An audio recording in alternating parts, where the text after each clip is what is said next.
Are you worried about home maintenance costs? And is that why you're hesitant to purchase a home right now? Well, if you are hesitant about purchasing a home because the unknowns of home maintenance kind of scares you, here are a few things to consider. So there's always the option for new construction. If you can afford it, new construction may be the way to go if you are really concerned of home maintenance. Because remember, when you buy a newer home or newer construction, mostly everything in the house will be new. So it is less of a risk for your AC to go out, the water heater to go out. So purchasing a newer home will give you less maintenance to have to keep up with. Now, if you can go ahead and get new construction, a lot of times that will also give you another layer of a security blanket, because a lot of times the builders offer warranties. So if something does happen within the first couple years, your AC, your water heater, or one of those big ticket items, a lot of times those are going to be covered under warranty. So if you are a little concerned about home maintenance in purchasing a home and having to run into issues, new construction might actually be the way to go for you. Now, existing homes is not out the picture because there's also solutions for that. So lean into your realtor and get some advice from them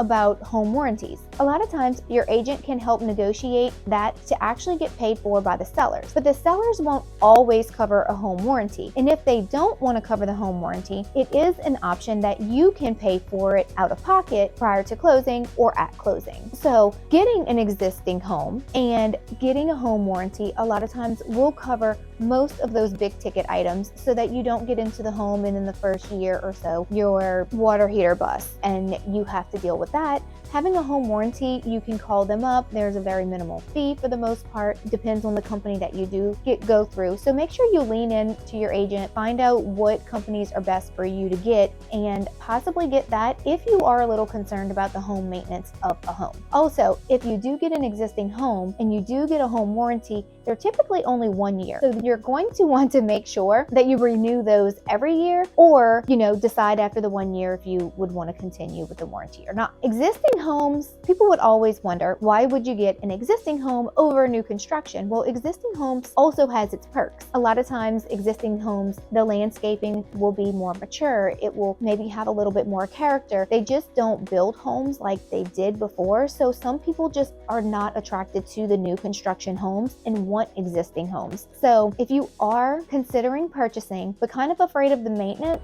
make sure you reach out to your agent, talk to them about what type of warranties you could get offered, and definitely don't let that scare you away from homeownership. Now, I often hear from so many people that, well, my realtor or another realtor said that those home warranties are garbage. They don't ever pay anyway. It's kind of like any other warranty company. They try to figure out a way to get out of it, which could be true. But if you know what to say, what it covers, I've never really had issues. I've never had a client call me and say, hey, I'm trying to make a claim and they're not wanting to pay for XYZ. I mean, I had one person move into a house and within 6 months, the motherboard or whatever on a washing machine had stopped working. They fixed it. Their tankless water heater actually got struck by lightning on the side of their house, and that ended up being covered. And something was going on with the dishwasher, and I believe she even got an entire new dishwasher. Now, all this was within 6 months to a year of her having it. So when it was time for renewal, she went ahead and just did it. Now, will there be companies out there that are in it just to collect your money in the beginning and not pay out? And there could be, but that's why you need to do your research on which home warranty companies you use. Make sure they've been in business for a while, make sure they know their area, and make sure, more importantly, that your agent has a relationship with their rep for that company, so that if we do run into any issues, your agent can just call their rep and say, hey, why are they giving us trouble? Like, the AC is not working. Like, that's what we have the warranty for. And so me personally, it's a home run for both the buyer and the seller. The seller doesn't have to worry about, oh man, what if something breaks and they think that I knew about it and I just didn't disclose it? And then of course the buyer would have a peace of mind of, if something comes up, at least for the first year, I don't have to come out of pocket with any big ticket item money.